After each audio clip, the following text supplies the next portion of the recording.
He wasn't present for the confessions. And even though other CIA and FBI operatives have said that the suspect, Zubaydah, had little information and was mentally unbalanced. Our fourth story on the countdown, looking for the truth behind the torture story. John Kiriakou was part of the team that captured Zubaydah, says he was the first person to actually talk to him, but he says Zubaydah would not talk voluntarily, asked Kiriakou to smother him. Instead, Kiriakou turned him over to CIA colleagues who were trained in so-called enhanced techniques. Mr. Kiriakou taking pains to emphasize that while he was not a part of the actual waterboarding team, he believed it was necessary at the time, though he had, conveniently, qualms about it afterwards. Even though, as he told Matt Lauer this morning on the Today Show, he believes it is torture. I think, yes, torture. I'm not saying that it wasn't necessary at the time, and I'll let the lawyers decide if it's legal or not, but at the time I think it was necessary to disrupt terrorist attacks. I know that there was a high-level policy debate on whether or not this was torture, and that the Department of Justice and the White House Counsel and the National Security Council decided that it was not at the time. It's something that a lot of us at the agency struggled with as these decisions were being made and implemented. We wanted to do anything we could to disrupt future terrorist attacks, especially on American soil. But at the same time, you have to sleep with yourself. Mr. Kiriakou also insisting in each of his now surprisingly large number of interviews, NBC, ABC, CNN, The Washington Post, that after 35 seconds of waterboarding, Zubaydah started sharing information that disrupted, quote, maybe dozens of attacks. Though he could not recall where said attacks were supposed to take place or even in which country, because he had moved on to a new assignment by then. I'm joined now by another former CIA agent, Jack Rice. Jack, good to talk to you. Thanks for your time tonight. Good evening. One first question about logic and logistics. Mr. Kiriakou had moved on to another job stateside before the waterboarding actually began. He wasn't there for the confessions. How would he know how effective it had been or hadn't been? Is he overstating how much he would know about the results, or would he have been kept in the loop somehow? I think he could have tried to have been kept in the loop, but does he really know? The answer is no. I mean, it sounds great. The real problem in the end, though, Keith, is what we're really arguing is the same old question we've always been talking about before. If it's effective, is it okay to torture?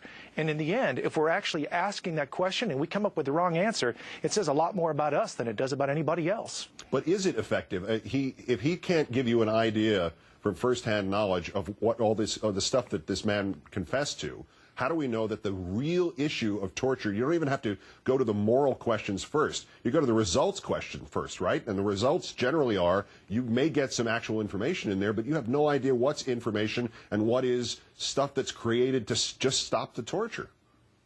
You're absolutely right. Again, we've seen research over decades. And what we find is that people will say whatever is necessary. Again, I can hook you up to jumper cables and you'll swear to me that you're Justin Timberlake. You will, because you want it to stop. And if that's how we're going to decide how we make a determination on the intelligence that we get, we're in much worse trouble than we think. Your big picture on his sudden appearance, he said this afternoon in the latest of these interviews, that he thought the waterboarding represented a real intelligence success. Does that necessarily mean he's being disingenuous when he describes the mixed emotions that he saw, that he felt, or makes the claim that we're better than this, or that we shouldn't torture again? Could all these things be true?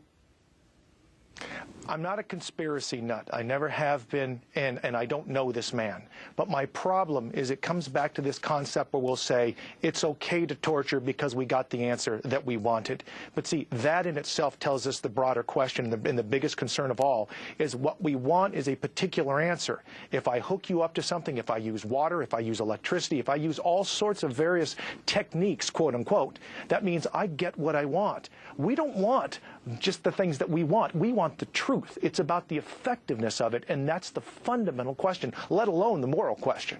What's the headline then, Jack, from what he's said as he's come forward? Is it A, waterboarding works, B, we needed to do it then, but we should never do it again? Or is he, the ultimate thing that he's saying here is, this is what we did, and the White House approved it event by event? I don't know what the answer is to that, Keith. But what I do know is, and this is maybe the broader answer to everything that happens next, what we have found is from the administration, from those at the policy level, they've been saying to the agents, those in the field, be aggressive, think outside of the box, do what you need to do. The problem is when things start to get ugly, like right now with the conversation you and I are having, what happens is all those people at the policy level then scurry to the bushes. What makes it worse now is that all of those operatives, all of those CIA case officers who are in the field are watching this too, saying, you know what, I'm not going to be the guy who puts my butt on the line now either. So I'm going to pull back. I'm not going to be the guy who thinks outside of the box. That's what happened prior to 9/11. We're going to face the very same problem we saw after Iran-Contra and before 9/11. It's coming again because we don't have leadership saying, these are the things we do. Here's the bright line you take, and you push right up to that edge. Right, and we will take the heat with you if there's a problem afterwards, which is clearly no matter what is right and what is wrong here, we know that much. No administration, no one involved in it are getting involved in taking the heat right now. The former CIA much for officer, courage, huh? Indeed. Jack Rice. Thanks, Jack. Good night. Good night. Hey, bad news about this space shuttle Atlantis. You think this is a